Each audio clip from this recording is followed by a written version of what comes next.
In 1922, an entire family was murdered on a remote farm in Germany. Days later, neighbors realized something even more disturbing. The killer didn't run away. He stayed in the house. He ate, he walked around, he lived there. And no one ever found out who he was.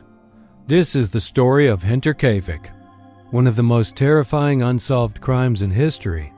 Hinterkaifeck was a small, isolated farm in Bavaria, southern Germany, surrounded by forest, far from busy roads. Far from help, the family who lived there were the Grubers. Andreas Gruber, his wife Cecilia, their daughter Victoria, and her 2 children. They also had a new maid who had just arrived to work at the farm. From the outside, the place looked quiet, ordinary. But isolation has a way of hiding things. Neighbors would later say the farm always felt strange, too quiet, too cut off. Months before the murders, Andreas Gruber started noticing strange things. Footsteps in the snow leading from the forest to the farm, but no footsteps going back. He heard noises in the attic. Slow, heavy movements above the ceiling at night. Keys began to disappear. Tools were moved. Something felt wrong. He told neighbors. He told people in town. No one took it seriously. They assumed it was his imagination, or animals, or the wind. They were wrong. On March 31st, 1922, the farm went quiet. Sometime after midnight, someone came to the property. Not in a hurry, not afraid. One by one, members of the family were lured into the barn. And there, they were killed with a farming tool. Inside the house, the maid and the youngest child were also murdered in their beds.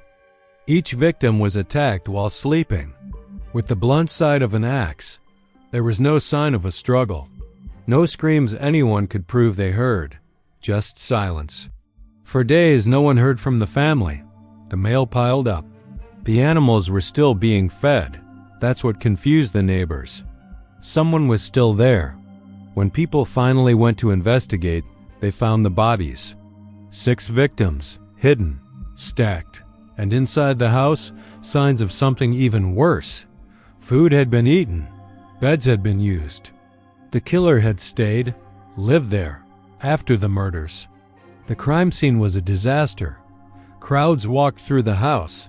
Evidence was touched. Nothing was preserved properly. Police questioned neighbors, travelers, former workers. No clear suspect emerged. There were theories, many of them, but no solid proof, no confession that held, no arrest that lasted. From the very beginning, the case was slipping away. Some believed it was a former farm worker seeking revenge. Others thought it was someone who knew the family well. There were rumors of family secrets, of conflicts, of hidden tensions. But every theory had holes. Every suspect lacked proof. And the most terrifying part? The killer knew the house, knew the routine, knew how to stay unseen. The farm was eventually destroyed. Today, only a memorial marks where it once stood. No one was ever charged. No one was ever convicted. More than 100 years later, the case is still open, still unanswered. The files remain. The theories remain. But the truth disappeared with the killer. Some places are haunted by ghosts. Others are haunted by what happened inside them. Hinterkaifeck is haunted by both, but more than anything, by a question. Who did this, and why? No one knows, and no one may ever know. All that remains